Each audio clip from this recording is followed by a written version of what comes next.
dia, Brasil, boa noite, Japão. Seja bem-vindo a mais um Diálogo Mochiori, este espaço na internet onde a gente pode dialogar sobre saúde, sobre cultura, educação, lazer e ainda outros temas legais e importantes para você, brasileiro que vive aqui na terrinha do sol nascente, e tudo isso aqui com o objetivo de contribuir com um bem-estar seu próprio e da sua família também.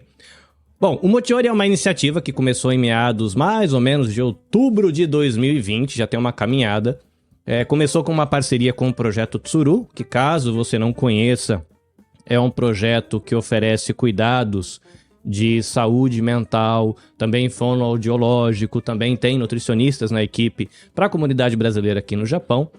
E nós tivemos a alegria de sermos convidados, né, para fazer parte da equipe do canal, da página Brasileiros no Japão. Então eu fico muito feliz, honrado, e deixo aqui o meu agradecimento, né, para a direção da página Brasileiros no Japão por ter confiado, né, no trabalho, na proposta e pela oportunidade da gente estar aqui. Se você já acompanhava o Mochiori, eu agradeço a sua companhia, né? Tem algumas pessoas que acompanham o Mochiori pelo canal da Nabecast no YouTube.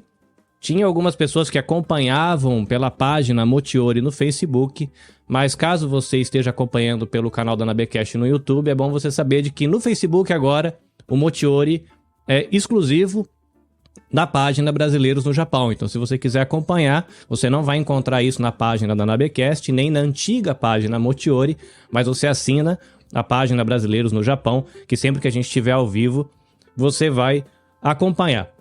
Muito bem.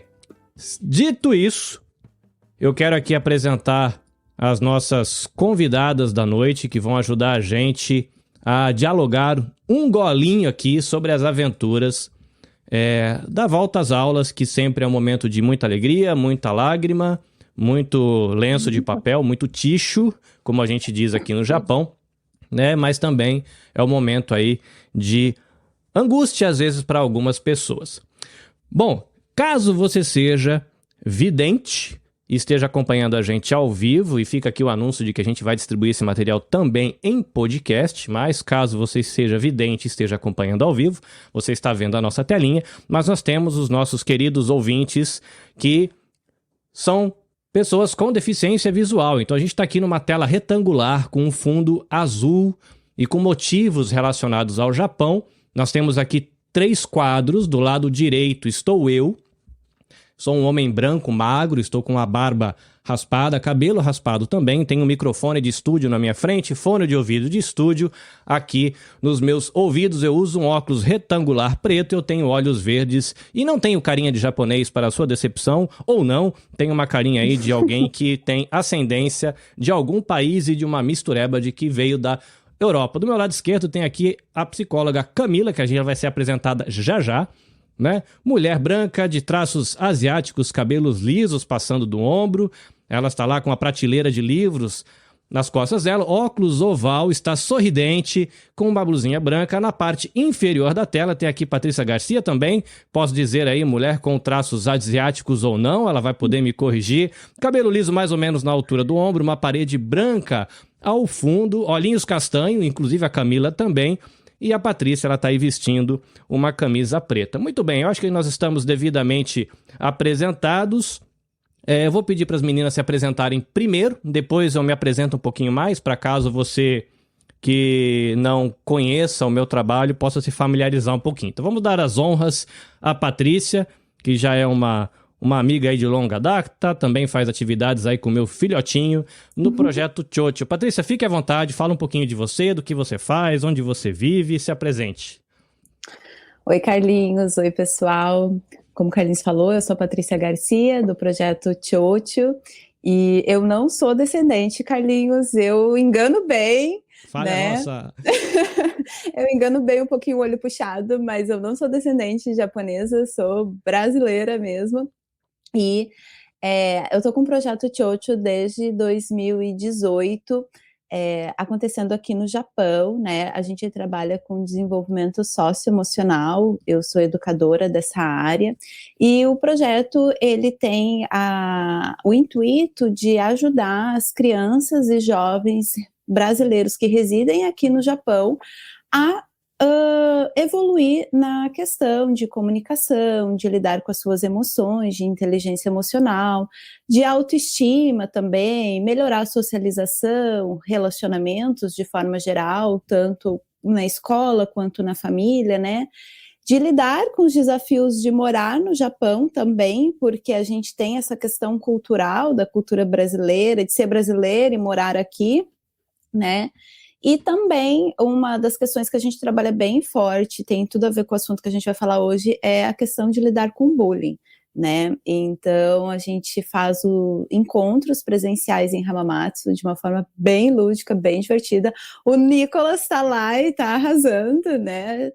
E agradeço muito essa parceria que a gente tem, esse trabalho que a gente tem feito tanto com o Nicolas quanto nos conteúdos, em podcast, em live também. E agradeço mais uma vez a oportunidade de estar aqui e a gente poder fazer esse bate-papo que é bem interessante, é um assunto que eu gosto bastante.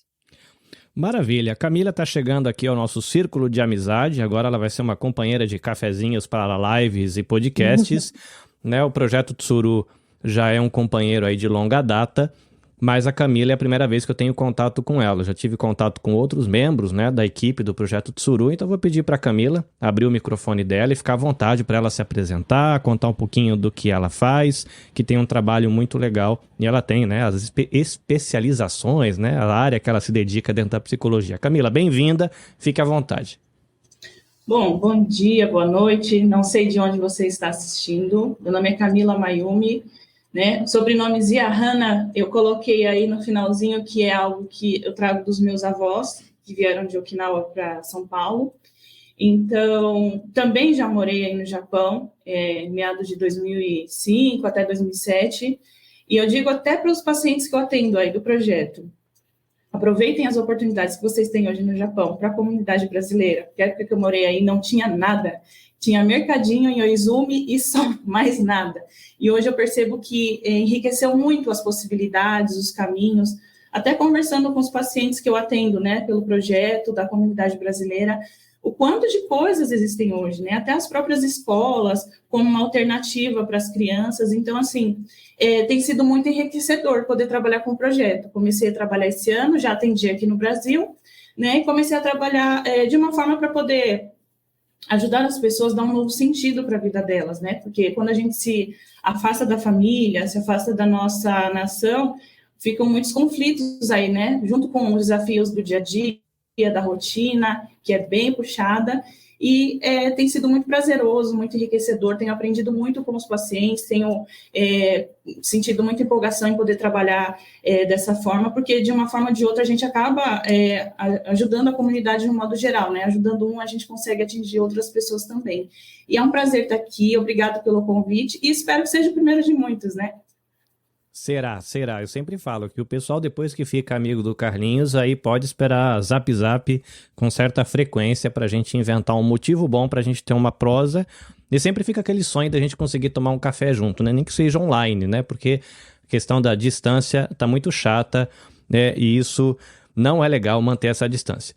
Bom, meninas, vocês lidam com frequência, né? Tanto a Camila, ela tem um trabalho aí com crianças e adolescentes na psicologia. A Patrícia, ela se dedica quase que exclusivamente às crianças e pré-adolescentes, adolescentes, mas tem também agora, né, o Chocho da galerinha grande, né, as crianças grandes que somos nós, os pais, então já tem um outro caminho. A primeira pergunta que eu queria lançar aqui, porque como a gente está falando de um novo ano que começa, um ano letivo, são novas aventuras, né, a gente tem crianças aí indo para a primeira série, então entra numa escola nova, né? Sai da pré-escola, vai para uma escolinha nova. A gente tem as crianças entrando no 7º ano, que aqui no Japão seria o Chugaku, né? Então uma escola intermediária muda bastante o ritmo da escola. A gente tem as crianças indo para o 2º grau. Né? Eu tenho aqui no meu círculo de amigos, famílias que têm os filhos indo para a faculdade, que é um outro universo, tendo que pegar trem, estudar fora da cidade, um outro mundo. Primeiro vamos assim puxar um pouquinho o fio do lado positivo. Para nós, seres humanos, bicho-homem, bicho-mulher fica estranho, né? Mas a gente fala bicho-homem, né? Esse ser humano, quando experimenta as coisas novas, o que vem de legal dessa experiência, né? O que o ser humano, tanto aí na questão socioemocional, na questão, né, emocional mesmo, de saúde mental, experimentar coisas novas. Quais são os pontos positivos e, vamos dizer assim, prazerosos, sempre, às vezes espero que seja, mas assim, quais são os pontos positivos que a experiência do novo pode trazer para o ser humano? Aqui só por uma questão alfabética, vou começar pela Camila. Camila, e aí? Experimentar o novo. O que é legal aí quando a gente fala de saúde mental, de ser humano, a experiência do novo?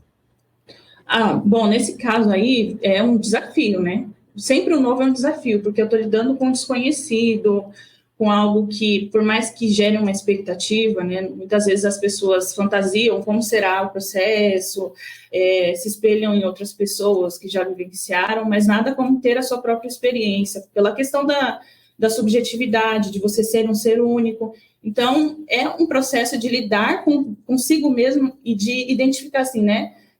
Quais as emoções que eu sinto nesse processo de lidar com algo novo, né? Como que eu lido e me comporto diante dessas situações, porque é uma experiência inicial para o resto da vida, porque sempre vai ter um novo a ser descoberto, né? Um novo na escola, no trabalho, no relacionamento, em várias fases. Então, é um processo de lidar com a própria vida, né? Que não é simples, né? Não é tão simples assim.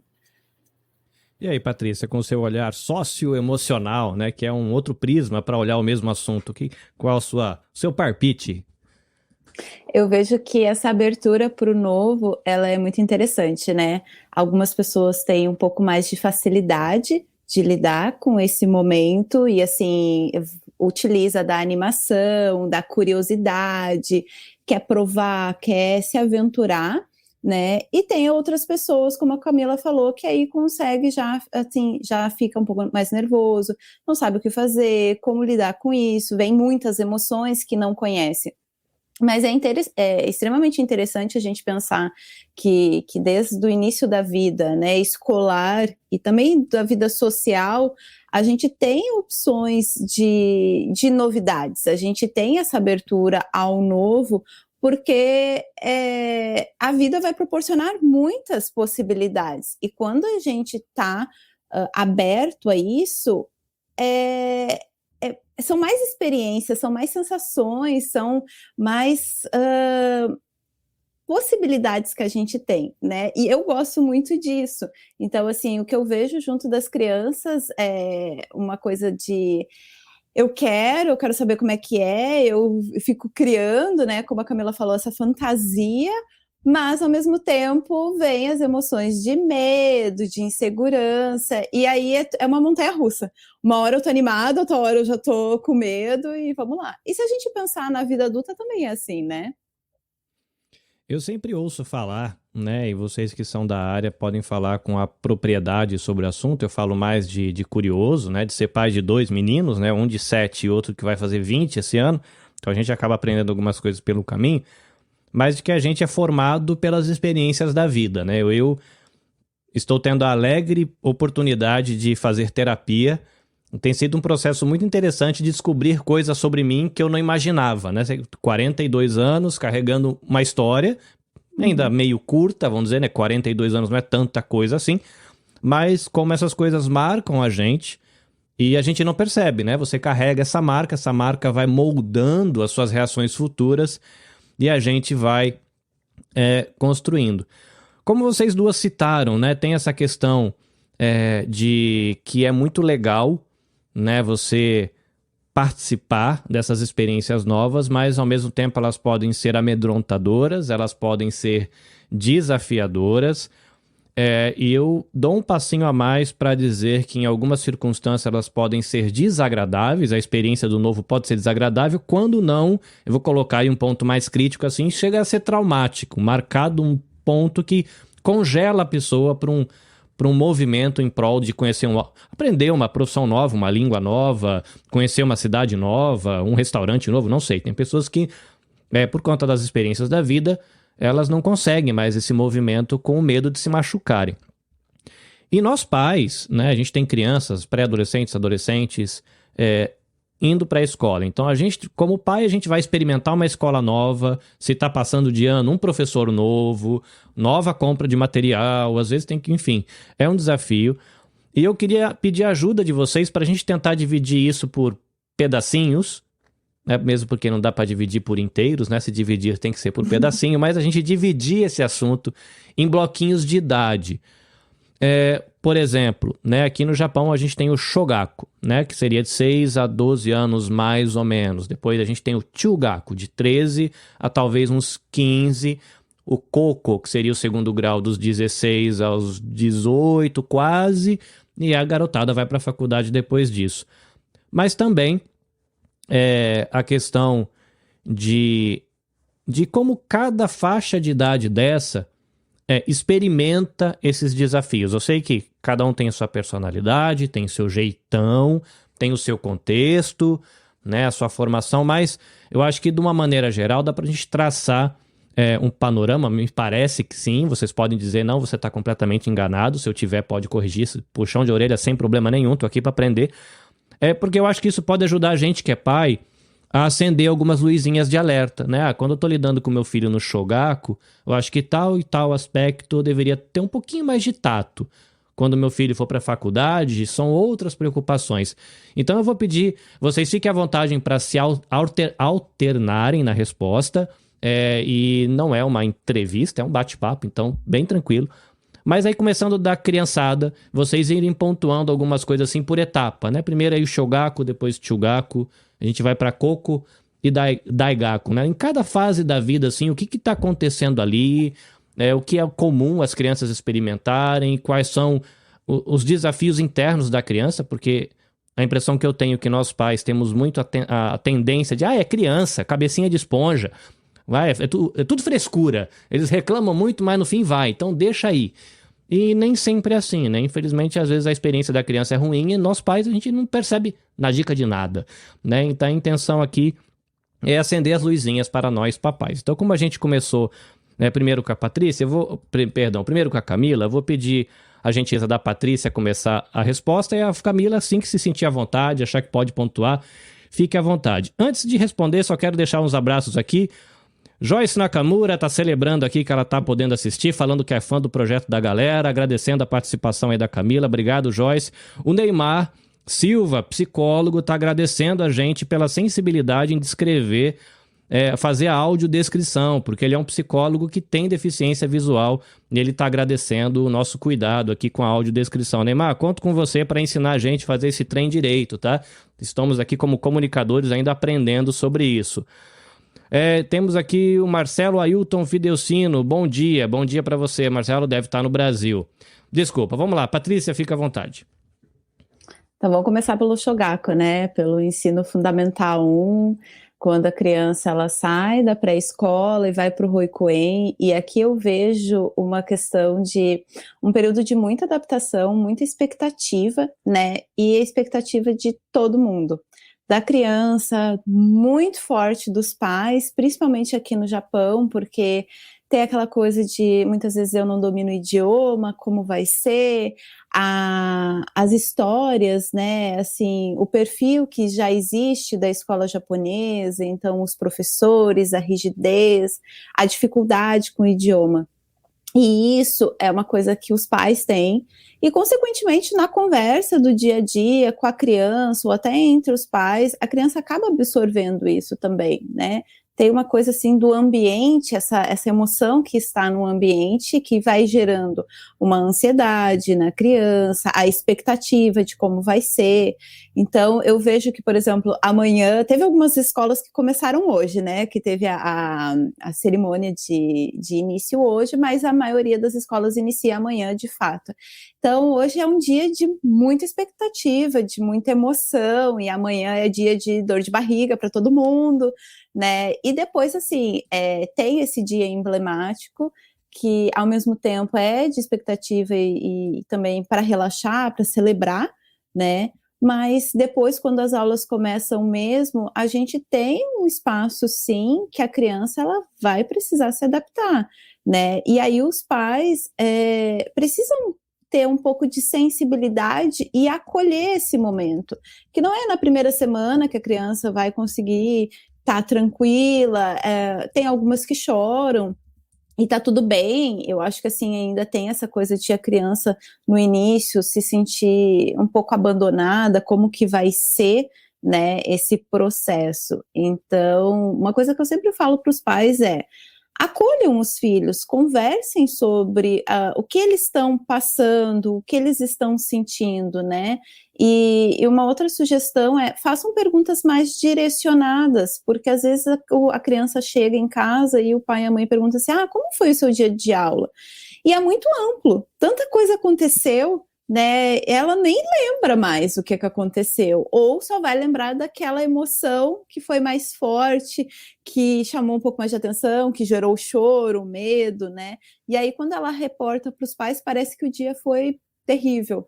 Então, é legal perguntar: o que você estudou, com quem que você falou, quais foram os amigos que você fez hoje, né? O que você comeu, porque nessa conversa, nesse bate-papo, a criança vai trazendo, e os pais também vão entendendo e vão se tranquilizando que, ok, isso foi normal, isso é um desafio. Então a criança já começa a dar os primeiros sinais, né, de ela tem facilidade para a situação de provar um alimento, por exemplo, mas ela ainda está se sentindo desconfortável em ter que falar com novos amiguinhos, ou outra situação, né?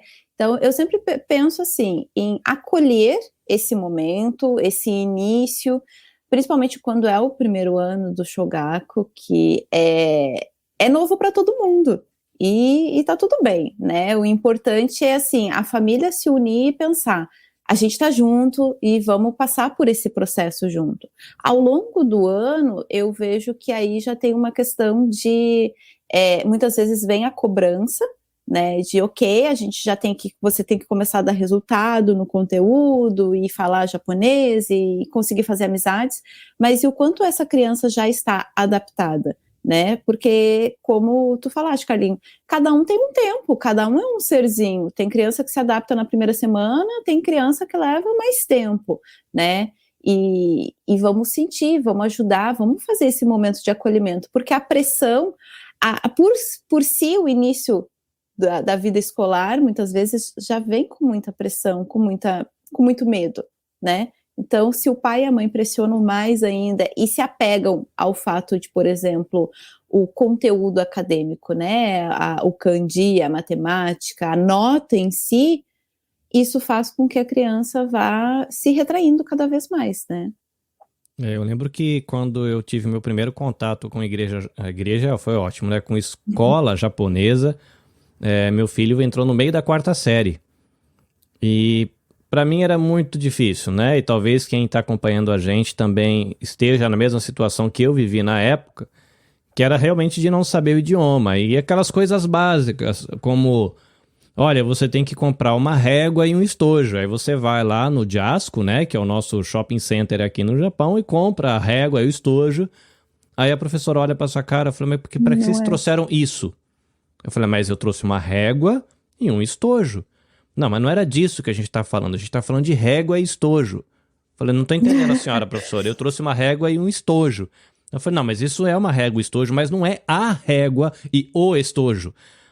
Aí você olha pra cara de todas as mães da sala e fala assim: do que vocês estão falando? Eu comprei bicicleta errado, comprei caderno errado, comprei mochila errado, comprei pano errado, comprei bentô errado, É uma experiência maluca. E pra gente que tá fora da escola o dia inteiro, imagina pra coitada da criança que tá lá dentro experimentando aquilo e depois chega em casa e ainda toma uma pisa do pai porque tem que fazer, né, lição de casa e aquele estresse todo. E o pai tá estressado também, às vezes nem percebe. E aí, Camila, o que você acrescentaria aí nesse estágio aí do Shogaku comecinho? Bom, a Patrícia colocou muito bem aí essas questões dos desafios e principalmente das expectativas que os pais depositam nas crianças, né? O fato da gente colocar a idade assim da primeira infância como sendo fundamental estágio para as outras fases que vão vir é importante, porque além de ser uma criança, né, ali tem vários, digamos assim, ela está crua, então tem muita coisa que pode ser aproveitada e que, dependendo da forma que os pais depositam essa expectativa, eu posso retrair essa criança, né? Independente de ser, sei lá, do 0 aos 6 anos de idade, que é o que a gente fala que é o principal ali, para a gente conseguir, de fato, cultivar o melhor dessa criança, né? Para ela se desenvolver um adulto saudável, de alguma forma autônomo, mas aí tem a questão de quanta expectativa a família deposita, né? E sempre acontece muito, e isso não é algo que a pessoa faça de uma forma consciente, é o fato de comparar a sua infância com a do seu filho. Quem nunca escutou, né? Ah, mas a sua infância é muito mais fácil que a minha, porque eu andava quilômetros para chegar na minha escola e atravessava um rio. Sempre tem essa comparação, né? E não tem como comparar, nem se fosse aqui no Brasil, né? A questão da época que a gente vive hoje é muito diferente.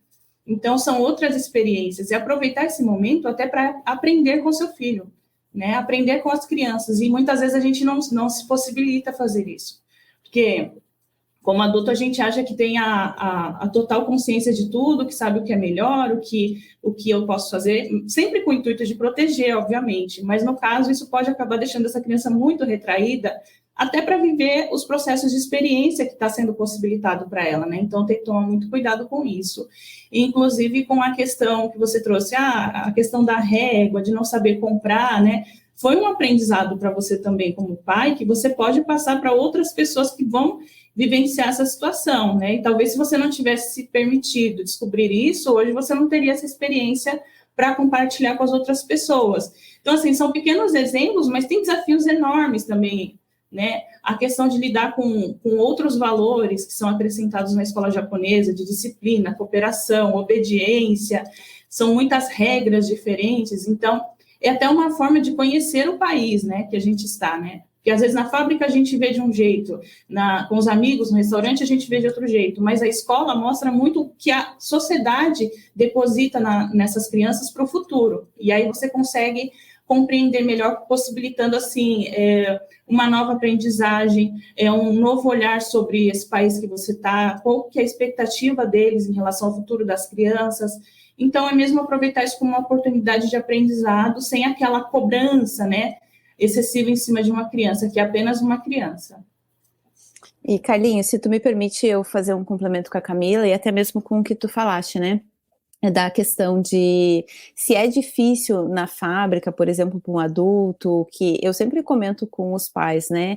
Vamos pensar no lado de vocês. Então, vocês estão lá na fábrica, vocês se sentem inseguros com o idioma, e provavelmente, quando vocês já tiveram uma experiência de um japonês chegar e falar com vocês, e vocês pedirem, pelo amor de Deus, não é comigo, passa reto, né? Imagina com a criança. Então, isso é um universo, a criança tá crua, como a Camila falou, ela não tem conhecimento, ela não sabe nem como ela se vira. A gente, como adulta, ainda já tem um jogo de cintura, alguma coisa. E ela não, e aí vem um professor, um amigo, e a família cobra, não, você tem que fazer amizade, você tem que falar, você tem que ir, né, agir. E ela tá ali, tipo, desesperada, apavorada, né? Como que ela vai fazer isso? Por um outro lado, é muito legal isso que a Camila trouxe, da cultura, de a gente aproveitar essa experiência até mesmo para entender um pouco mais da cultura japonesa e dos japoneses, né? Porque senão a gente fica muito num papel de tipo assim, não, isso não é bom. Mas será que não é bom mesmo? É a nossa visão, é a nossa experiência, a nossa cultura que nunca fez a gente ter esse olhar diferente, né? E pode ser agregador. Então, eu concordo bastante com vocês. Vou deixar algumas considerações aqui que vocês estão falando, tá acendendo um monte de luzinhas, né? Mas eu tive a oportunidade, há um tempo atrás, de conhecer e de gravar com uma capelã, uma profissional em capelania, especializada em capelania escolar. E uma das coisas que ficou muito marcado no bate-papo que eu tive com ela dizendo de que nós adultos, às vezes, ignoramos que crianças também têm sentimentos.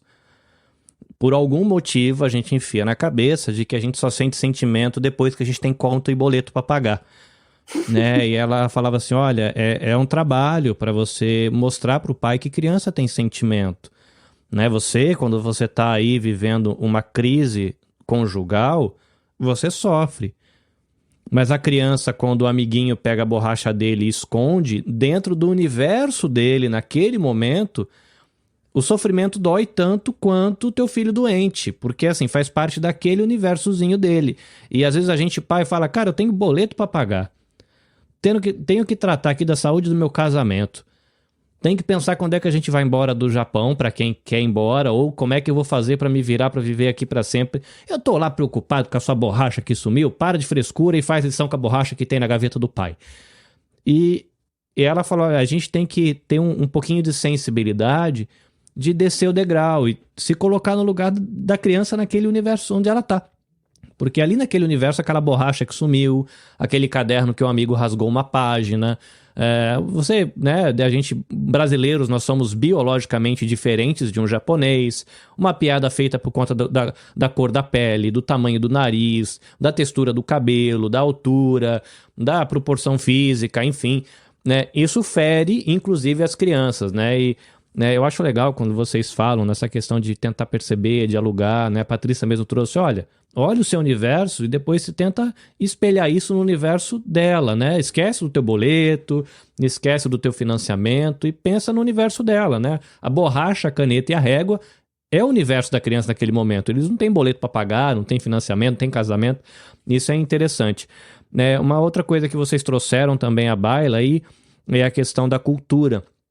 E eu não me dava conta porque que quando eu cheguei no Japão era tão angustiante circular na sociedade, e depois de um tempo eu tive a oportunidade de ouvir outras pessoas mais experientes falar e aprender de que isso tem a ver de que quando a gente muda de cultura você perde literalmente o chão. Você não tem parâmetro para certo e errado, né? Entrar com chinelo dentro de casa é certo ou errado? Depende, né? Na Índia pode ou não pode, na China pode ou não pode, Brasil pode ou não pode, né? Você come com pauzinho, come com a mão ou com garfo. Tecnicamente não é nem certo nem errado, mas quando você muda de cultura, muda esse parâmetro. Eu vou fazer um jabá gratuito aqui.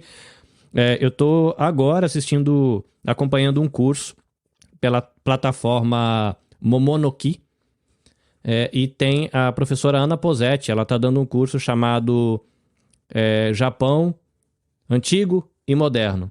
E na primeira aula, ela conta do período Edo, de todos os entornos culturais que fazem o caldo da sociedade onde a gente vive. Depois de quase 20 anos em Japão, foi um negócio de explodir cabeça, porque pela primeira vez eu consegui entender as cobranças que a Patrícia e a Camila citaram. A questão do porquê que o coletivo para eles é tão importante, porquê que família vem primeiro, porquê que tem essa questão tão rígida de autoridade. É uma questão que vem de séculos e a gente não entende, porque a nossa construção cultural foi totalmente diferente. Então, deixado aqui o jabá à parte, né, plataforma Momonoki, o curso da Ana Lígia Posetti, que é host do podcast Komorebicast, que, aliás, eu indico que é muito bom. Bom, seguindo, né, a gente tem aí os desafios da criança, e aí a gente tem um período aí que não sei se já dá para dizer que está começando a chegar na puberdade, mas a gente tem aí a pré-adolescência para adolescência, né? A virada do Shogaku para o Chugaku. Num bate-papo que eu tive com membros da ONG SOS Mamães aqui no Japão, e que conhece bastante esse universo escolar, e estudaram também, né? Muitos estudaram aqui no Chugaku, falam como é diferente a pegada da primeira à sexta série para a sétima à nona. Então a gente tem dois problemas, né? Uma cobrança escolar maior, uma dinâmica escolar completamente diferente, e ainda pega o corpo desse menino e dessa menina entrando para a puberdade com os hormônios tudo maluco. E aí? Nessa fase, o que estão enfrentando os nossos pequenos e pequenas que estão deixando de ser pequenos e pequenas? Camila, vamos com você primeiro dessa vez. E aí? O que enfrentam a nossa criançada nessa época aí? Bom, além da questão de estar tendo uma mudança de escola, de corpo, de transformação biológica, de novo, né, lidar com a família nesse momento é algo muito desafiador, porque em alguns casos tem famílias que já começam a pensar, né, nossa, tá crescendo, tá ficando assim, tá ficando assado, tá virando mocinho, tá virando mocinha, e a criança ainda tá nessa fase, né, tem coisas que eu não posso porque eu sou criança, e tem coisas que eu não posso porque eu já não sou muito criança, então quem sou eu? tem essa, na cabeça deles, tem essa indefinição também. E aí lidar com as expectativas dos outros também é algo muito difícil. Se para a gente é difícil, imagina para uma criança, né? E aí todo esse processo com a questão da escola, de ter tantas regras, né? Em casa eu não tenho tantas regras como eu tenho na escola, que eu tenho que usar uma saia, que eu não posso usar maquiagem, que eu não posso isso, que eu não posso aquilo. Tudo tem uma outra dinâmica, né? E depende da idade que essa criança ingressou nessa escola. Se ela entrou desde o início, de alguma forma ela está um pouco mais acostumada com a forma de lidar na escola. Mas se é uma criança que entra já mais tarde de uma escola brasileira para uma escola japonesa, são outros desafios, né? Então, acredito que no meio de tudo isso, ter o apoio da família é fundamental, fundamental. E, assim, é interessante pensar, né, que os pais sempre comparam a questão da infância deles com a das crianças, mas esquecem dos sofrimentos e dos desafios que eles passaram lá atrás, né? Eles sempre tentam pegar a parte da superação, eu consegui, você também consegue, para mim não foi fácil, mas para você está mais fácil ainda, então você tem que conseguir. E esquecem que eles também tiveram sofrimento, que eles também tiveram falta, que eles também precisaram de coisas que no momento não foram supridas. Então, é se colocar no lugar dessa criança como um ser que está precisando de apoio, acolhimento, para ter espaço de fala, né, sem julgamento, que é o que a gente tem que tomar mais cuidado aí, é no julgar o outro, né, porque a criança, apesar de ser criada por você, pelo pai, pela mãe, ela não é você, ela carrega um pouco da tua história, mas ela é entender ela como um outro ser. A partir desse momento fica um pouco mais fácil de entender que ali tem outras necessidades, outros desafios, novos descobrimentos, que essa criança vai trazer e vai desenvolver para os outros estágios também, né? A adolescência é um período que eu digo assim que é de muita incerteza para os pais em não saber lidar, mas principalmente para essa criança, que a gente fala criança, mas é adolescente, né? Até para falar fica um pouco complicado, porque não é criança, também não é adulto. Então, essa indefinição também é algo difícil para a cabecinha deles, e que a gente precisa ter muita compreensão. Entender que, assim, eu não tive isso na minha infância. O que eu posso, de fato, ajudar o meu filho nesse momento? É conversando? É acolhendo? É não julgando? Porque eu não estou no processo dele. Eu não estou na mente dele. Eu não sinto o sofrimento dele, apesar de muitas vezes falar, não, eu queria estar sentindo isso e ele não, né? Mas você não está passando por isso. Então, o que de fato você pode fazer? Tentar se colocar no lugar dessa criança nesse momento, entender o que eu gostaria que fizessem comigo se eu estivesse passando por isso. Patrícia, fique à vontade. Eu vejo que as diferenças, né, Carlinhos, como tu pontuou, é muito grande entre o Shogaku e o Chugaku. Então a gente começa que, por exemplo, o Shogaku, ele está muito mais voltado a trabalhar comportamentos e socialização das crianças, né? Enquanto quando as crianças vão para os pré-adolescentes já, os adolescentes vão para o Chugaku, é aquele foco no conteúdo, tem a divisão das matérias com vários professores, tem a cobrança, porque então as notas já começam a valer para a ida, né, do ensino médio. Então, a criança vem, o pré-adolescente ali de 12 anos vem de uma estrutura, de uma coisa que é segura para ele, e cai no mundo onde a escola já é completamente diferente, já existe um distanciamento muito grande do professor para com os alunos, né? E aí, assim, tem a parte da adolescência, de quem eu sou, como a Camila colocou, o que eu estou fazendo aqui, e uma coisa que eu acho bem interessante é que, um pouco diferente da escola brasileira, a escola japonesa no Chugaku, ela faz uma divisão social. Então, no Chugaku, todo mundo era meio amigo, e os meninos e as meninas, né? E no Shogaku. E no Chugaku, começa a ter os grupinhos. Então, os grupinhos das meninas e os grupinhos dos meninos. E essa divisão a gente nem percebe que é uma questão também cultural da adolescência, né? E às vezes, por exemplo, essa fase de 12, 13 anos até os 15, é uma fase que os jovens eles também demonstram muita vergonha, né? Muita timidez, por causa do julgamento. Então, o que o outro vai pensar? Ah, eu tenho o cabelo diferente, a minha pele, então o meu jeito é diferente. E eles acham que eles estão sendo julgados pelos outros, né?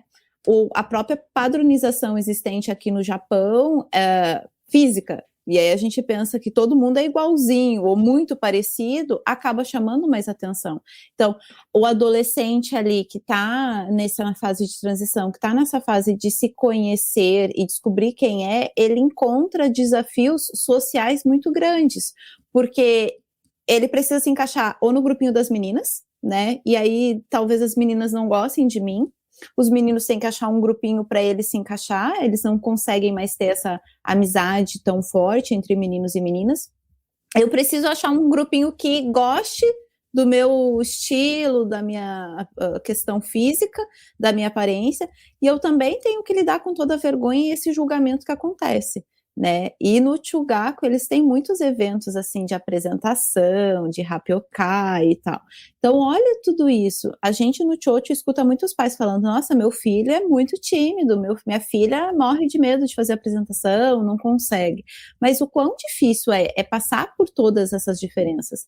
E lembrando que também é na adolescência que os jovens eles vão se distanciar dos pais e buscar outros grupos sociais. Então eu não tenho grupo social na escola, eu não tenho ninguém, me sinto sozinha, mas eu também não quero compartilhar com meu pai e com a minha mãe muitas vezes. E aí eu me isolo dentro do quarto, né? Ou eu fico só dentro de casa, e enfim. Aqui eu vejo que são muitos desafios para os adolescentes lidarem, então eu preciso pensar no futuro, eu tenho que estudar, eu tenho que dar conta de quem eu sou, dos amigos e de me relacionar. E também eu não tenho, muitas vezes, o papel do adolescente, como o adolescente se sente, né? Eu não posso compartilhar em casa porque ninguém me entende, ninguém me ouve, porque quando eu vou falar alguma coisa, já vem uma orientação, já vem uma demanda, não, tu tem que fazer isso. Na minha época, como a Camila disse, na minha época era desse jeito. E quem é que escuta esse jovem, né? Quem é que vai parar e vai dizer assim, ok, como você se sente? Isso, eu sempre converso com os pais que é importante buscar se aproximar, né? Porque os jovens hoje, eles têm as redes sociais como o apoio deles. A rede social é um grupo social que ele vive atualmente, né? E busquem se aproximar, busquem falar sobre coisas que os jovens gostam. Então, se eles gostam de música coreana, de série coreana, vai assistir série coreana e vai fazer coraçãozinho assim para eles, sabe? Se conecta com o jovem, com o que o teu filho gosta. Até mesmo a criança, né? A criança gosta de Roblox, vai jogar Roblox e entender como é que funciona, para ter assunto. Às vezes a gente quer muito trazer, mas a minha idade eu jogava tal coisa, vamos fazer isso. Mas a criança não tá afim, o adolescente ele não tá afim. Então, busca se aproximar e quando tiver esse vínculo, essa conexão, ouça. Simplesmente ouça. Eu vejo que a gente como adulto, pai, mãe, professor, psicólogo, enfim, a gente tem uma ânsia de ajudar e muitas vezes a gente não escuta, né? Então, eu só quero dizer, faça isso, faça aquilo outro, mas escuta. A gente tem, por exemplo, no Chocho, tem um grupo para adolescentes que o Chocho ele funciona com um tema, né? A gente tem um assunto para o encontro presencial e tem as atividades, e tem um roteiro para fazer para aquele dia. Mas muitas vezes acontece de os jovens trazerem demandas que estão totalmente diferentes da ideia. E aí a gente para e fala, ok, hoje a gente não vai fazer nada do que a gente tinha programado, vamos conversar e vamos falar sobre isso. E é esse momento que vai virando muitas chavinhas. Então, como a Camila falou, é importante sim os pais ouvirem, não julgar, né? E a gente entender como que passa, como que é essa transição escolar, né? Realmente, o que pega lá. E principalmente a fato da socialização e das matérias mesmo, dessa cobrança do conteúdo, é o que mais impacta no Tchugaku, né? Muito bem, eu quero depois pegar num pacote o Coco e a faculdade, porque eu creio que tem algumas similaridades, porque são adolescentes entrando na juventude, e porque eu acredito que desde o início do segundo grau, que é o Coco, já tem aquela cobrança da conexão estudo-carreira, né? Tem gente que vai fazer o coco já para trabalhar e tem gente que vai fazer o coco para ir para a faculdade para trabalhar. Mas a conexão estudo-carreira já é no primeiro ano. A escola japonesa já meio que pede para a criançada, que já não é mais criança direito, né? Mas ainda que, se não me engano, a Organização Mundial de alguma coisa define que é até 18, 20 anos, não sei, que é considerado criança, mas enfim. Mas chegou 2 perguntas aqui no chat. Devia sido no plural, né? 2 perguntas aqui no chat. Então a gente vai lançar as perguntas antes de fazer essa pergunta específica para dar um passo atrás e fazer o ciclo aí deixando dicas, né? Dicas para o Shogaku, Chugaku e adolescentes e adultos. Mas vamos lá. Primeira pergunta aqui que chegou da Joyce. Se tivessem que opinar para uma família com filhos de 10 anos que acabaram de chegar ao Japão, vocês sugeririam escola japonesa ou brasileira, considerando que a família tem planos de voltar para o Brasil em 10 anos? E aí, meninas? Quem começa? Eu vou falar rapidamente, mas a Patrícia vai poder falar muito mais sobre isso, claro. A questão aí está no planejamento, né? Porque o que acontece muito? As pessoas vão sair daqui com a cabeça, vou ficar 10 anos, e na prática não é bem assim que acontece na maioria das vezes. Aí, ó, o Carlinhos está brincando, né? Eu vim para ficar 3, estou aqui há 20. Então, a expectativa é uma, a realidade é outra, né? Então, assim, vamos ficar 10 anos, mas aí quando chega aqui, você se depara com uma realidade muito diferente. Você percebe que o planejamento que você tinha lá não compreende, não dá conta das suas reais necessidades. Uma escola brasileira no Japão não é tão barata assim, né? Ela é um pouco cara. Eu tive um irmão que estudou um tempo numa escola brasileira, até por receio dos meus pais, para que ele não sofresse bullying, e também era mais ou menos nessa fase, aí nessa faixa etária.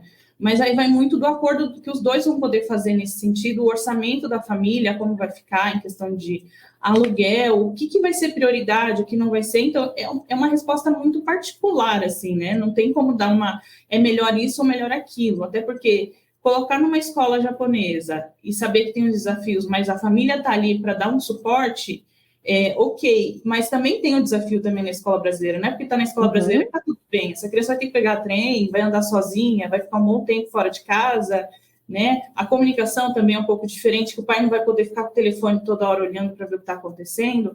Então, é muito pessoal essa resposta. Eles vão precisar encontrar um melhor caminho para a família, assim. E aí eu deixo com a Patrícia agora. Eu vejo que é importante avaliar e ter esse planejamento, né? No caso ali, pegando o exemplo, são 10 anos. Então, 10 anos, a gente pensando numa questão de socialização, de cultura, de aculturamento, né? De também do idioma, é possível essa criança, sim, evoluir e dar conta. Mas é importantíssimo essa família se unir, porque o início é muito difícil. E não é um início de 6 meses, é um início de 1 ano, 2, 3 anos, né? Então, para ter, assim, uma segurança com o idioma, porque aqui é o idioma que vai pegar, né? Principalmente a socialização, essa criança vai se sentir talvez deslocada, dependendo para onde ela for, como que vai ser a recepção dela, né, perante a escola. Ela vai sentir falta do Brasil, dos amigos, da família. Então, essa família precisa se preparar emocionalmente para passar por esses momentos, porque são momentos. Tem época que o início é muito difícil, a criança não quer comer, não consegue falar, tem medo. Aí depois ela dá uma melhorada, porque já adquiriu um pouquinho mais de conhecimento em relação ao idioma, já se sente um pouco mais segura na escola, com os amigos. Depois muda ali, quando vai chegar no Chugaku também, a escola vai cobrar, né, vai dizer, olha, teu filho não está dando conta, o que a gente vai fazer? Algumas escolas sugerem as salas especiais, né, e o que a família está pronta para isso? Como que a família vai lidar? E claro que dentro desse planejamento, nesse exemplo de 10 anos, tem muita coisa que pode acontecer, né, mas o que eu sempre levo em consideração é, ok, qual é o tempo que vocês querem ficar? Se for para ficar 1, 2 anos, 3 anos, talvez não vai dar tempo, né? E esse processo vai ser muito sofrido. No caso do Carlinhos, pelo que eu entendi, o filho veio já no 4º ano e eles iam ficar 3 anos. Então, olha como que foi para o Carlinhos e para o filho essa experiência de entrar na escola japonesa e passar 3 anos ali dentro do planejamento. Provavelmente a experiência comprou muita coisa errada porque faz parte do processo, né? E a gente nem se conecta em, eu vou perguntar, pode me mostrar um modelo da régua? Qual é o lugar que você indica para comprar a bicicleta, então? Porque esses são detalhes que nos ajudam muito, e aí a gente não percebe, né? Como a Camila falou, não tem, cada família é uma história, é um plano de vida, vai ter que se adaptar, mas se for colocar na escola japonesa, independente da idade, a família precisa estar preparada para os desafios que vão ser instáveis, vão ter, assim, momentos de muitos desafios, outros de vitórias, de superação, né, e de mostrar para o filho que, assim, ele não está sozinho, vocês são um time e que vocês conseguem, juntos, passar por essa vida escolar e ter bons momentos também, né, e aprender com os momentos não tão bons assim. Essa idade eu acho que foi justamente a idade que o meu filho entrou na escola japonesa. Por quê? Como a gente veio para ficar pouco tempo, ele chegou aqui com 1 ano e 2 meses, aí a gente colocou ele na crechinha japonesa para ter uma experiência ali, pequenininho e tal, e não, vamos alfabetizar em que idioma? Não, a gente tá querendo ir embora logo, vamos alfabetizar em português e vamos embora. Só que nesse meio tempo veio aquela crise econômica mundial, e quando começou a melhorar veio o tsunami, e todos os problemas depois, a gente acabou ficando. Então, no meio da 4ª série, ele foi para a escola japonesa. Mas, é realmente um desafio, né? Nessa idade, mais ou menos 10 anos, ele foi engrenar com nota de prova 3 anos depois. O primeiro ano foi só desenho de carrinho e estrelinha no caderno. Porque são 6, 7 horas sentado numa carteira, com o professor falando um negócio que você não entende nada, você... né, crianças e adolescentes completamente sociáveis, incapazes de falar oi pro amigo que tá do lado, porque ele não sabia o idioma japonês. Então demorou aí quase 3 anos para ele engrenar e começar a tirar notas, e ainda assim um desafio, porque enquanto a criança japonesa estudava o kanji da 4ª série, ele tinha que estudar os kanjis da 1ª e da 2ª série somados aos da 4ª que ele não estava entendendo. Aí quando ele foi para a 5ª série, ele tinha que estudar os kanjis da 1ª, da 2ª, da 3ª, e aí as crianças já estudam um monte e ele tinha que estudar dobrado e não entendendo. Então, como é que você mantém motivação numa situação dessa? Mas eu acho que uma pergunta que os pais podem fazer, e a resposta não vai ser fácil de encontrar, mas eu acho que uma pergunta válida. Você quer criar um japonês para viver no Brasil ou um brasileiro puro para viver no Japão? Porque se você mergulha na cultura japonesa e ignora completamente a conexão com a nossa raiz cultural brasileira, e você tem que ir embora em 10 anos, você vai jogar um adolescente de 20 anos lá completamente estranho, analfabeto, assim como eu quando eu cheguei aqui, que era pior do que ser analfabeto, é ser incapaz de... analfabeto de fala, né? E de orelha também, né? Você não lê, não escreve, não fala e não ouve, né? E é frustrante. Então você vai fazer isso com o adolescente. Por outro lado, se a família veio para ficar 10 anos, vamos lembrar que com 16 anos se começa a fazer arubaito aqui no Japão. Aí você se nega a ter contato com a cultura e depois com 16 anos obriga esse garoto a ir para um arubaito no 7-Eleven sem entender nada, e ele vai se sentir frustrado porque ele não vai conseguir arubaito nenhum, porque não consegue se comunicar para fazer uma entrevista. Então a resposta não é tão fácil de encontrar, mas eu acho que essa pergunta vale a pena ser feita, né? Então se você vai mergulhar na cultura japonesa, tenha o cuidado de manter as conexões raiz com o Brasil. Se você vai manter a cultura brasileira, crie janelas de oportunidade de contato cultural. E aí eu acho que você constrói, né? Para quem quer viver mais tempo aqui ou mais tempo no Brasil, pode ser um caminho. Canal Ei Nerds, que mandou aqui uma mensagem para a psicóloga. O que fazer quando seu filho se sente excluído no âmbito escolar? Então vamos lá, como ele pediu para a Camila responder, eu vou pedir para a Patrícia depois complementar também, se achar necessário. Mas Camila, e aí? O que fazer quando seu filho se sente excluído no âmbito escolar? Eu gostei da pergunta dele, porque ele nem questiona se o filho está sendo excluído ou não, mas ele se sente excluído. Então a gente já tem que cuidar. E aí, Camila? Bom, aí tem vários aspectos, né? A questão toda de se sentir excluído, já carrega o fato da criança se sentir diferente do grupo, né? E aí tem uma questão, muitas escolas, e isso eu ouço de algumas pessoas que eu atendo, infelizmente tem um bullying na escola, né, que a Patrícia vai poder falar com mais propriedade, porque ela está diretamente ligada com o trabalho direto com essas crianças, mas é algo, assim, muito cruel, a questão da xenofobia mesmo, o nome é xenofobia, de se sentir diferente, de desclassificar aquela criança, atrelando a diferença com a capacidade que essa criança carrega, né? E essa criança acabar aceitando isso como uma verdade, por passar muito tempo ali dentro e muitas vezes não ter, de fato, o apoio das figuras de autoridade dentro da escola. Isso é algo muito difícil para a família lidar. E nós, como bons brasileiros, né, para lidar com essa situação, muitas vezes a gente já pensa na questão da agressividade, da violência, de partir para cima, de resolver. E não é bem assim que funciona, né? Principalmente porque é um país diferente, as leis são diferentes, a escola praticamente, mesmo com tantas disciplinas e atividades extracurriculares, elas ensinam que a criança tem que estar trabalhando, ela tem que estar ativa, ela não pode ser ociosa, né?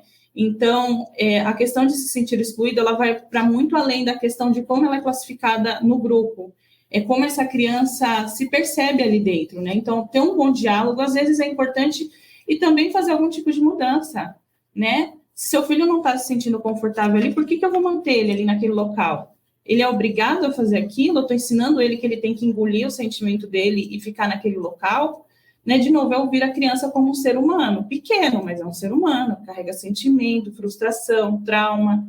E eu atendo pessoas que, infelizmente, passaram por tudo isso e hoje, muitas vezes, têm uma autoestima muito, muito fragilizada, não sabem o que querem para o seu futuro, porque aprenderam que tem que engolir tudo aquilo e lidar com essa situação, mesmo que seja muito difícil. E eu não digo nem desafiadora, porque um desafio você vence, mas uma dificuldade é algo que você não sabe lidar, né? Então, é entender assim, o que está sendo bom para o meu filho ali, o que não está, né? Será que é algo muito forte, assim, que eu preciso tirar, que eu preciso trocar? E foi o que eu falei no começo da live, hoje existem escolas brasileiras aí, boas escolas brasileiras, por que não experimentar, né? Então, eu diria assim, é muito pessoal, óbvio, aqui a gente não está com respostas prontas, seria acho que muito mais fácil, né? Mas não existe isso.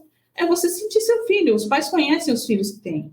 É sentir e saber, dá para resolver? Não dá? Então vamos tentar de outra forma. Mas é sempre estar ali como um apoio, como alguém que essa criança sabe que pode contar e que vai, de alguma forma, ajudar nesse processo. Legal, Patrícia, quer complementar ou podemos seguir para o próximo tópico? Eu vou só usar uma coisa que eu achei bem interessante que tu comentou antes, Carlinho, junto com essa questão, né? A gente precisa, de alguma forma, entender que nós somos brasileiros, que nós moramos no Japão, e isso nos faz diferentes dos japoneses e nos faz diferentes dos brasileiros que estão no Brasil. A gente se torna uma mistura, porque a gente vai recebendo informações, né? Então, tá tudo bem ter um filho multi. A gente não precisa ter uma criança japonesa ou ter uma criança só brasileira. E como que eu faço isso? A criança, muitas vezes, ela vai trazer isso, vai trazer alguns costumes da cultura japonesa, da escola, vai absorver os costumes de casa, né? E fortalecer isso, esse jeito, né? Que é o ser. Quem que é o filho que você tem em casa? Como que tá a autoestima? A Camila trouxe a questão da autoestima e no Chocho, quando a gente trabalha o bullying, a gente explica para as crianças o que é bullying, quais são os tipos de bullying que tem, né, como lidar com isso. Uma coisa que a gente reforça muito é entender quem você é, quais são as qualidades, porque quais são as habilidades que você tem, né, que foi o que a Camila trouxe, assim, do potencial. Aquela criança, ela é diferente por uma característica física, mas talvez ela tenha um potencial muito maior. E é uma coisa tão simples, por exemplo, que os filhos, as crianças brasileiras que vão na escola japonesa, eles já conseguem dar conta de 2 idiomas. Pouco, muito, mas assim, ele tem um jogo de cintura. Essa criança, ela consegue lidar. E isso é fantástico. A gente conseguir fortalecer isso para a criança e mostrar, filho, filha, olha quais são as tuas qualidades. Olha quantas coisas tu consegue lidar. O teu colega consegue? Será? sabe? E questionar um pouco, para quê? Não é para comparar e de fazer com que o japonês lá fique diminuído, mas é para que ela veja que ela também tem qualidades, que ela também tem coisas boas, e naquele ambiente ela faz a diferença, né? Porque a exclusão, ela vem, a exclusão social e tal, mas como ela pode integrar, como ela pode buscar sentir-se integrada? Talvez dentro da sala de aula dela ninguém converse com ela, mas na turma do lado tem alguém que já acolhe, já recebe mais, né?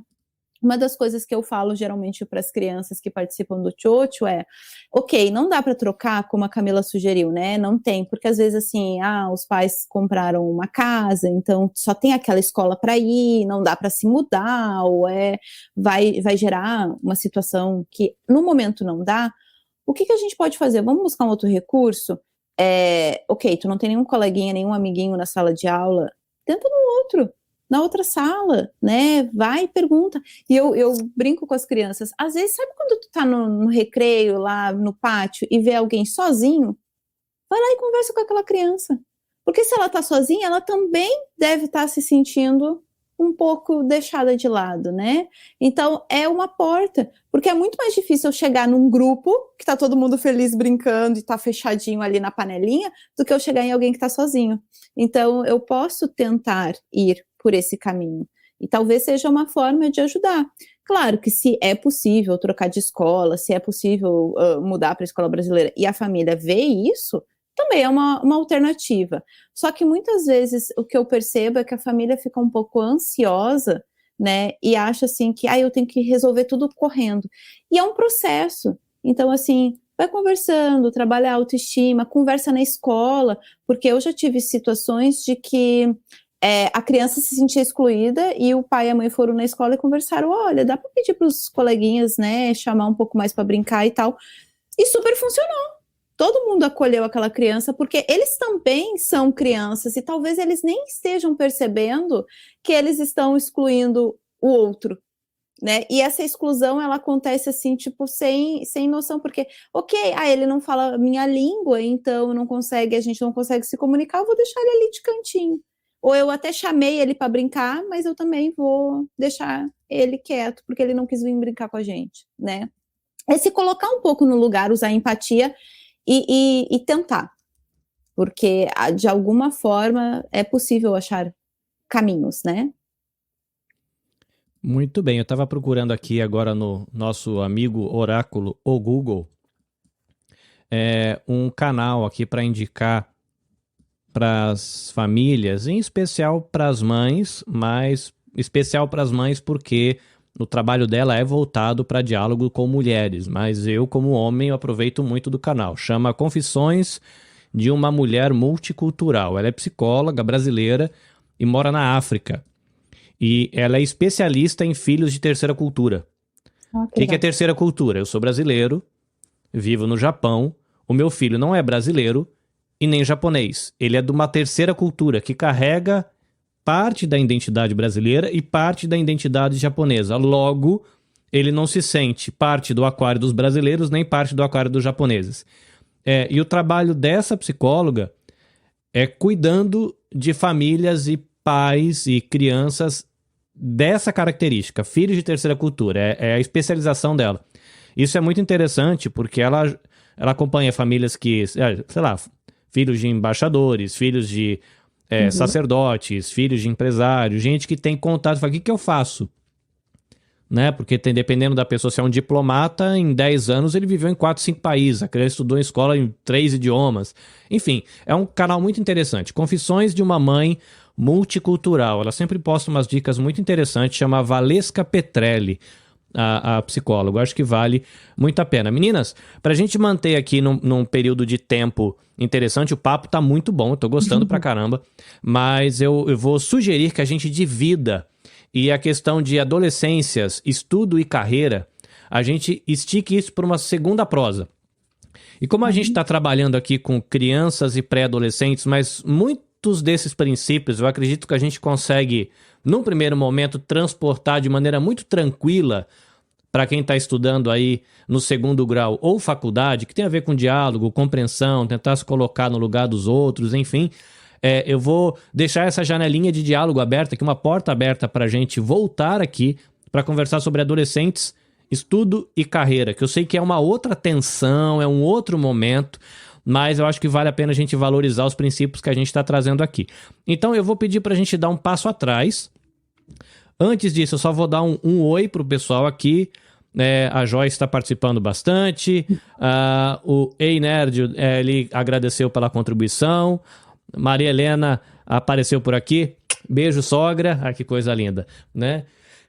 Enfim, e eu vou pedir para a gente voltar para o Shogaku e tentar aí pescar algumas dicas, considerando esses desafios que a gente expôs aqui, o que a gente pode deixar de um pouquinho mais de dicas para quem vai trabalhar aí com os filhos de primeira a sexta série, e depois as dicas, ou a gente pode até pegar um pacote só, cada um assume a fala e já dá um pacotão, e a outra complementa. Então a Patrícia acabou de falar, pedir para Camila assumir de novo a fala.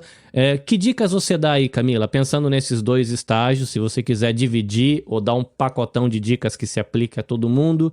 E aí? Como nós pais, tios, avós, às vezes é um responsável que nem é nem pai, nem tio, nem avô, mas que está aí cuidando de uma criança ou está perto daquilo que, se eu não estiver errado, é chamado de constelação familiar, né? Que é esse círculo maior que está aí convivendo com essa criança ou com esse pré-adolescente. E aí, o que a gente deixa mais aí de dica para facilitar o caminho, para tornar esse processo de experimentar o novo algo um pouco mais tranquilo? Bom, essa questão da constelação aí no Japão ela fica muito reduzida, né? Porque a rede de apoio diminui muito, né? Eu converso com mães que falam, olha, eu tenho uma amiga, mas ela também é mãe, então não tem como me ajudar muito.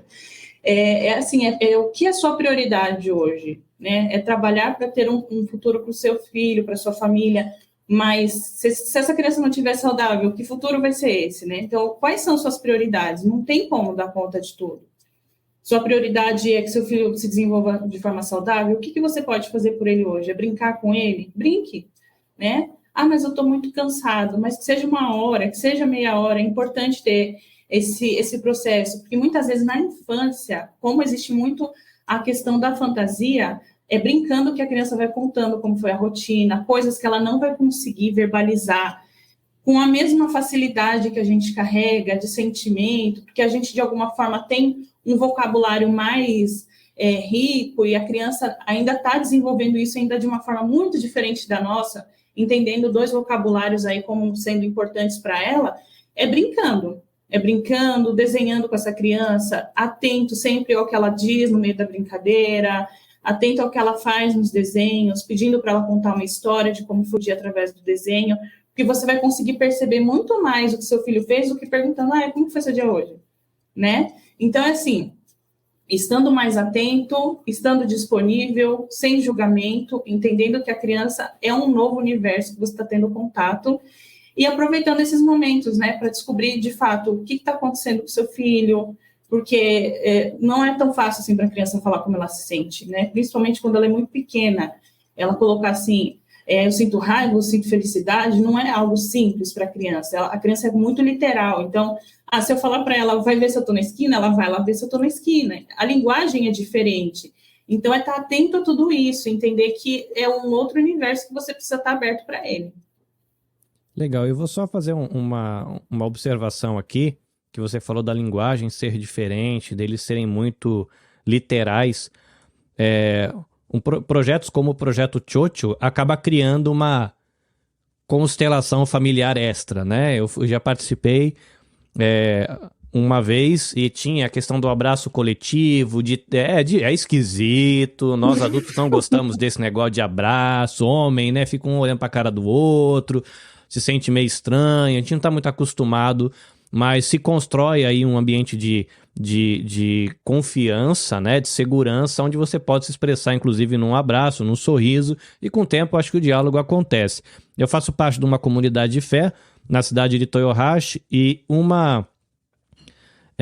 não sei se eu posso dizer uma técnica ou mais uma estratégia que os monitores lá fizeram, e eu achei curioso, foi imprimir uns emoticons gigantes assim, e cada grupo que eles dividiam em vários subgrupinhos para poder ter tempo de dialogar, né? Grupos menores, de 7 pessoas, 8 pessoas, e cada grupo tem um pack desse de uns emoticons gigante. Aí tem um emoticão sorrindo só um pouquinho, dando gargalhada, chorando, com vergonha, com raiva, triste, enfim.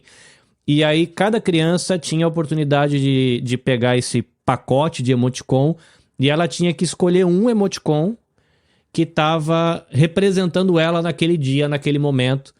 E dali saiu o tema para conversar. De repente, né, pode ser uma estratégia para um pai usar. Eu já vi um baralho aqui no Japão que tinha vários ideogramas e a palavra em inglês também, e você podia ir montando. Você abria as cartas e você tirava, sei lá, a palavra família. E aí? Aí fazia uma pergunta para todo mundo que estava na mesa. O que isso te traz? Aí uma pessoa tirava, sei lá, honra, tristeza, decepção, sei lá, acolhimento, não, rejeição. E aí ia formando o diálogo. Eu achei interessante, né? Porque tem a ver com linguagem, no caso é uma linguagem visual, né? Auxiliando. Perdoe a intromissão, mas que de repente pode ser útil para alguém, né, a reflexão, porque eu achei muito interessante a dinâmica e realmente a criançada fala. Pequenininhos lá de 6, 7 anos, tira lá o negócio, hoje eu tô alegre que eu joguei, não, hoje eu tô triste porque eu perdi no videogame com um amigo. Mas ele se expressa, né, e aí você vai tirando. Perdão, Patrícia, manda ver. Ótimo, Carlinhos, e eu sou super a favor, a gente trabalha a questão da inteligência emocional no Chocho e as crianças reconhecerem isso, né, então elas passam a entender, como a Camila falou, o fato do vocabulário, nem todo mundo sabe, elas não conseguem dar conta das emoções e dos sentimentos, né? E até para contar um caso que a gente teve de um menino que começou a frequentar o Chocho, ele tinha mais ou menos entre 7 e 8 anos, e ele chegava e ele dizia assim, eu estou furioso. Como que você está hoje? Eu estou furioso. E tinha o furioso assim, e tinha o furioso ha, ha, ha, ha, ha. Né? E aí a gente começou a perceber que a única forma dele expressar as emoções era dizendo que ele estava furioso.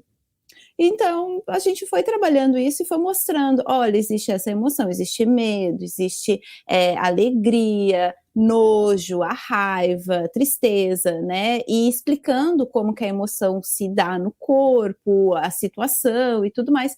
E ele foi melhorando o vocabulário dele. Muitas vezes as crianças, elas usam, por exemplo, para expressar suas emoções, as emoções que as famílias trazem, né? Então, o que ele escuta? Tô cansado, tô triste, tô chateado, tô com raiva, e aí fica nesse vocabulário. Então, é importante a gente trabalhar a comunicação e essa parte de entender, ótima estratégia, Carlinhos, que o pessoal está usando, a gente dentro do Chocho tem várias ferramentas para utilizar isso, a gente tem um dado que é super lúdico, o pessoal adora, né, que é onde a gente apresenta as emoções e tal.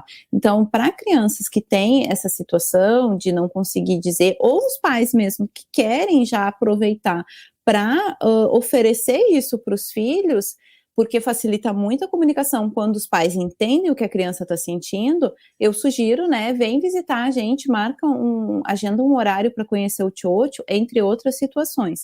Como dica, eu vejo que é importante os pais participarem do processo escolar, porque muitas vezes acontece de, ok, eu vou lá no primeiro dia, que foi hoje ou vai ser amanhã, meu filho entra na escola e depois ele dá conta sozinho, né? Eu não preciso mais aparecer na escola, eu vou 3 vezes no ano, que é quando tem as reuniões, e aí eu só escuto do professor ou da professora demandas, cobranças, porque os pais entendem como cobrança, e muitas vezes os professores estão só informando, né, e pedindo a colaboração dos pais, e aí o pai volta para casa e descasca aquele serzinho cheio de cobrança, e olha, porque como assim tu não tá dando conta?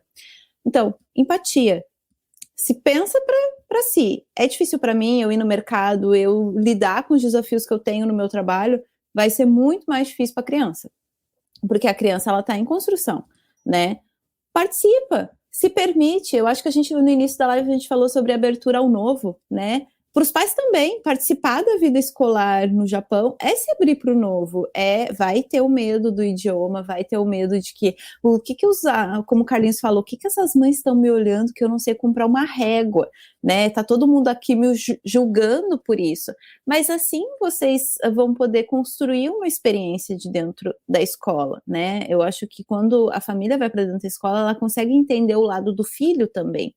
E pensar que é importante a gente também ter esse acolhimento e dizer assim, filho, estamos junto, vai dar certo, a gente vai achar um caminho, né? A escola é um lugar que, por exemplo, hoje não está te trazendo tantos recursos e tanta estabilidade assim, mas vamos procurar então uma outra atividade que você goste, né? Vamos oferecer outros grupos sociais. Às vezes, como a Camila comentou, a família fica muito restrita aqui, né?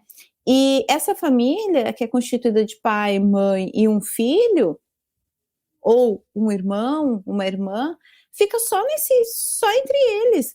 Não tem amigos, não tem outras atividades para as crianças participarem. Então, ofereça, sim, outras atividades, outros grupos sociais para os seus filhos participarem. Vão para a escola, independente se é Shogakusei ou Chugakusei, né? Mas estejam juntos nesse processo, porque vai facilitar muito. E a criança também vai se sentir, assim, mais acolhida, né? Muito bem, muito bem. Eu tinha alguma coisa aqui que eu achei interessante que eu ia ressaltar, eu acabei esquecendo, então me perdoem se eu lembrar, eu falo. Meninas, pra gente seguir aqui para os finalmente, agradecendo ao pessoal que está deixando um oi aqui, Daniel Menezes deixando o alô, chegou agora há pouco, está dizendo que está muito legal a live, está feliz em saber de que o conteúdo vai virar podcast. Muito bem, aos amantes do podcast, sim, estamos lançando, foi lançado hoje, inclusive, já tem um episódio lá, eu falo melhorzinho disso agora há pouco. Eu vou pedir para a Camila deixar os contatos dela, né, para o pessoal que quiser, de repente, esticar a prosa, né, dá para também você ter a consulta com a Camila online, ela está no Brasil, mas mesmo aqui do Japão, né, entrando em contato com o pessoal de atendimento do Projeto Tsuru, né, você consegue agendar um atendimento com ela e vai ser muito tranquilo. Mas diga aí, Camila, caso o pessoal queira fazer alguma pergunta específica, entrar em contato via redes sociais, fique à vontade. Bom, eu atendo pelo Projeto Tsuru, mas se for algo assim muito específico, que você não quer abrir, muito íntimo, tem também meu Instagram, sou muito mais ativa no Instagram, eu tenho Facebook também, mas a gente estava conversando antes da live, é muito difícil dar conta de todas as redes, assim. Então eu vou na que fica um pouco mais fácil, que é @Camila Ziahana. Se o Carlinhos puder ajudar eu negar e colocar, porque eu sempre comento que tem que soletrar, que é um sobrenome bem diferente, mas ali eu sempre respondo, estou sempre disponível, né? Mesmo com o fuso, assim, a diferença de horas, eu sempre tento responder o mais rápido possível, porque dependendo da situação tem que ser naquele momento, né?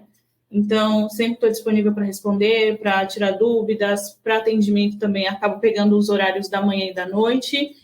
E é isso, gente. Se joguem, aproveitem essas oportunidades, né?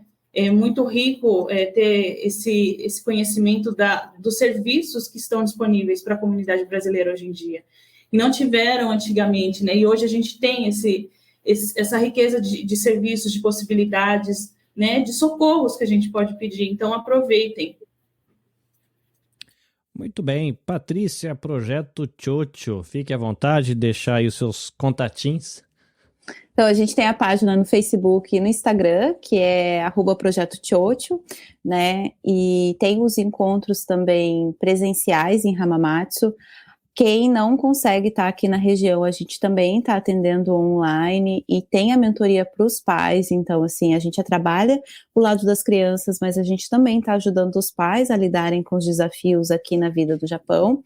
E, Carlinhos, eu vou aproveitar, vou falar que toda terça-feira lá no Instagram do Chocho a gente está fazendo live, sempre com uma ferramenta bem bacana, um assunto que, assim, a ideia é passar a ferramenta para vocês, pais, aplicarem com os filhos, né, no dia a dia. E em maio a gente vai ter um workshop, nosso primeiro workshop online. A gente sempre fez workshop presencial, mas esse ano a gente vai fazer um workshop online Vão ser 3 noites de muita informação, conteúdo, técnica para os pais, né? Então fiquem ligados nas redes sociais, já aproveita, segue a gente assim para garantir que vocês vão receber as informações e vão também poder se inscrever, né? As inscrições vão estar abertas logo logo. Quem quiser agendar o horário e conhecer o Tchotcho, fica à vontade, manda mensagem. E a última coisa, já vou agradecer a Joyce, que é a nossa colaboradora, ela sempre está nas lives do Projeto Tchotcho, super participando, e ela é incrível, tanto com as crianças quanto com os adolescentes. Muito bem, maravilha. Bom, eu vou deixar aqui os contatos do nosso mais novo parceiro, www.brasileirosnojapão.com, se você gosta, né, de ler matérias no próprio site. Caso você for dos Facebook, né, a comunidade do Brasileiros no Japão no Facebook é gigantona, então Brasileiros no Japão no Facebook e @Brasileiros no Japão no Instagram. Se você quiser aí, né, como falou a Camila, agendar o seu atendimento com a equipe do Projeto Tsuru, até onde eu saiba, além dos psicólogos que atendem em vários idiomas, ou seja, tem atendimento em português, inglês, japonês, espanhol, não sei se no momento existem outros idiomas que estão sendo oferecidos, mas eu acho que aqui esses, para atender a comunidade brasileira, costuma ser os prioritários, né? @projeto_ ou _, Tsuru, e você vai conseguir o atendimento lá. Se você quiser falar comigo, @anabecast.jp no Instagram, eu uso bastante. Se você gosta de mandar mensagem pelo Twitter, @nabecastjp, Facebook também, @nabecastjp, YouTube também é @nabecastjp, já deixei assim para não ter perigo de ninguém esquecer, e o site que está sendo reformado e em breve vai estar de volta, www.nabecast.jp. Uma última dica aqui, o convite para você seguir a hashtag Podosfera Nipo Brasileira. A Podosfera Nipo Brasileira se refere a esse universo de produtores de conteúdo em formato de podcast aqui no Japão, e a gente tem um coletivo, né? Alguns desses produtores se uniram por uma ação, aí, uma iniciativa coletiva para um ajudar o outro e fomentar a mídia na comunidade, apoiar quem está começando, enfim, né? O Mochiori está virando podcast hoje, então a gente já foi acolhido pelo pessoal do coletivo, já deram uma força, ajudaram a divulgar no Twitter, no Instagram, então obrigado aí. Fica a dica para você, hashtag Podosfera Nipo Brasileira, tem gente que fala de tudo, né? Religião, mundo nerd, idiomas, cultura, filme, empreendedorismo, enfim, tem de tudo. Procure que tem gente boa produzindo conteúdo aqui para a comunidade. Bom, para terminar, fica a minha dica, né, para você seguir a página, né, do Brasileiros no Japão, o convite para você seguir os perfis aí da galera que participou aqui, da Patrícia, da Camila, Projeto Tsuru, enfim, e para você olhar aí nos comentários ou procurar no seu agregador por Mochiori, e você vai encontrar o nosso podcast. Já tem um episódio lançado. Na verdade, o Mochiori, ele tem 1 ano e meio de vida, e de pouco em pouco eu vou trazer esse conteúdo para o podcast, tá? Mas a gente já tem um conteúdo que foi gravado agora em maio. A gente já tinha combinado com a direção do Brasileiros no Japão de que a gente viria para cá, né? A gente estava fechando a parceria e o conteúdo foi produzido lá no outro perfil, então a gente já colocou no podcast. E fica o convite aqui para daqui 2 semanas você voltar aqui com a gente, que a gente vai continuar aquele bate-papo sobre eleições. A gente conversou com o jornalista e professor há 2 semanas atrás, o Davi Lago, onde a gente colocou lá eleições 2022 desenrolando o nó, né? A gente conversou um pouquinho sobre a questão do Brasil, isso você vai encontrar no podcast, e a gente volta para entender um pouco melhor como é que funciona a questão dos partidos e do posicionamento partidário. Esquerda, esquerda e direita ficou ótimo, né? Esquerda e direita e centro. Quem está no podcast não ouviu é porque eu acenei direita com a mão esquerda e vice-versa. Enfim, mas isso é importante porque a gente tem jovens que vão votar pela primeira vez e como estão distantes da cultura brasileira, é difícil para eles entender, né? A gente que é adulto já não entende direito esse negócio. Para eles, pior.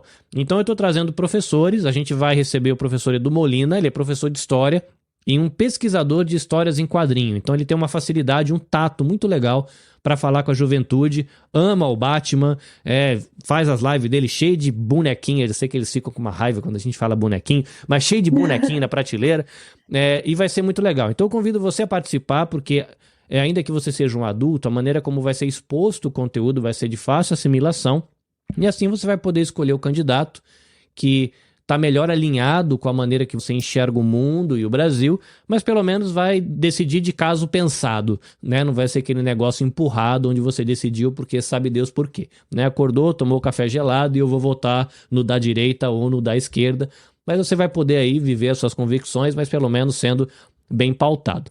Tá bom, meninas? Obrigado pelo bate-papo, foi um prazer ter vocês aqui. Hoje ficou grandão, mas eu acho que valeu a pena. A meta é a gente segurar em episódios mais curtos, mas esse, né, a galera tá entrando na escola essa semana, né, vai ser perrengue para muitas famílias, a gente achou que valia a pena dar uma colocada a mais de recheio aqui, a gente preferiu fazer quase que um dobradão, né, ficou 90 minutos, então tem bastante conteúdo, você pode reouvir em pedacinhos aqui, no podcast você pode pausar e ouvir de 15 em 15 minutos, mas acho que valeu muito a pena. Para quem acompanhou ao vivo, muito obrigado. Para você que está ouvindo no podcast ou assistindo posteriormente, obrigado. Fica o meu convite para você. Marca aí umas 2 pessoas, né, na descrição do Instagram, na descrição do Facebook, no YouTube. Ou então manda para um amigo aí o podcast no Zap Zap e ajuda a gente a reverberar esse conteúdo. Uma vez mais, meu agradecimento à direção da página Brasileiros no Japão. O agradecimento sempre à equipe do Projeto Tsuru. Segue a hashtag Podosfera Nipo Brasileira e a gente se encontra daqui 2 semanas. Eu fico aqui nos bastidores para me despedir das nossas participantes da noite de hoje. Para você que ficou com a gente, saúde, paz, se cuide, cuide da sua família, tome um bom café, um bom chá, uma boa cervejinha, enfim, não sei o que você gosta, se é um bom vinho, desfrute, descanse, ou se você está no Brasil, tenha um bom trabalho. Beijo para todo mundo, até daqui a 2 semanas. Tchau, tchau. Tchau. Tchau, tchau, gente. Obrigada.